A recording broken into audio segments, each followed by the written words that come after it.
سیدنا ابو ہریرہ رضی اللہ تعالی عنہ سے یہ روایت ہے کہ رسول کریم علیہ الصلوۃ والسلام نے فرمایا کہ بتاؤ، اگر تم لوگوں میں سے کسی کے دروازے پر نہر ہو اور وہ اس میں روزانہ 5 مرتبہ غسل کرتا ہو تو کیا اس کے بدن پر کچھ میل باقی رہ جائے گا؟ صحابہ کرام رضوان اللہ تعالی علیہم اجمعین عرض کیا، ایسی حالت میں اس کے بدن پر کچھ بھی میل باقی نہ رہے گا۔ سبحان اللہ۔ حضور علیہ الصلوۃ والسلام نے فرمایا بس یہی کیفیت ہے 5 نمازوں کی، اللہ تعالیٰ ان کے سبب گناہوں کو مٹا دیتا ہے۔ سبحان اللہ۔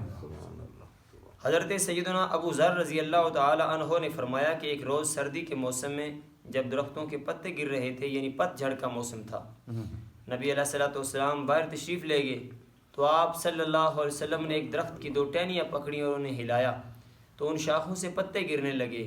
آپ صلی اللہ علیہ وسلم نے فرمایا ابو ذر، سیدنا ابو ذر عرض کیا لبیک یا رسول اللہ صلی اللہ علیہ وسلم۔ آپ نے فرمایا جب مسلمان بندہ خالص اللہ تعالیٰ کے لیے نماز پڑھتا ہے تو اس کے گناہ اس طرح جھڑ جاتے ہیں جیسے کہ یہ پتے درخت سے جھڑ رہے ہیں۔ اتنی فضیلت ہے ایک مسلمان آدمی کی۔ تو آپ یہاں حدیث پاک میں کہ جب مسلمان بندہ خالص اللہ تعالیٰ کے لیے نماز پڑھتا ہے، یہ نہیں کہ لوگوں کو دکھانے کے لیے کہ میں بڑا نمازی، فرض ہے، ایک ضروری ہے، اسے ادا کرنا ہے، اللہ اور اس کے رسول کا حکم ہے، اس کو ادا کرنا ضروری ہے۔ حضرت سلمان رضی اللہ تعالی عنہ نے کہا کہ میں نے رسول کریم علیہ الصلوۃ والسلام کو یہ فرماتے ہوئے سنا کہ جو شخص فجر کی نماز کو گیا وہ ایمان کا جھنڈا لے کر گیا، سبحان اللہ۔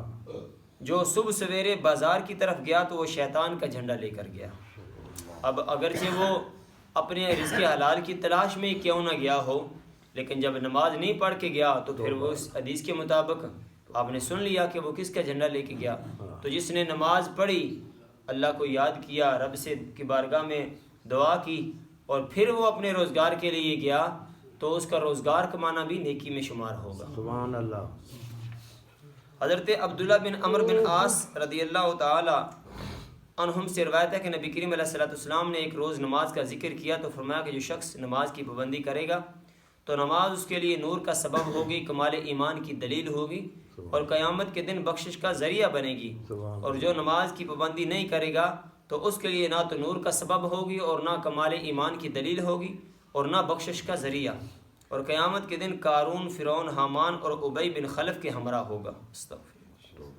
حضرت علی کرم اللہ تعالی وجہہ الکریم نے کہا کہ رسول کریم علیہ الصلوۃ والسلام نے مجھ سے فرمایا اے علی، 3 کاموں میں دیر نہ کرنا، ایک تو نماز ادا کرنے میں جب وقت ہو جائے، دوسرے جنازہ میں جب کہ وہ تیار ہو جائے، تیسرے بے خامد عورت کے نکاح میں جب کہ اس کا کفو مل جائے۔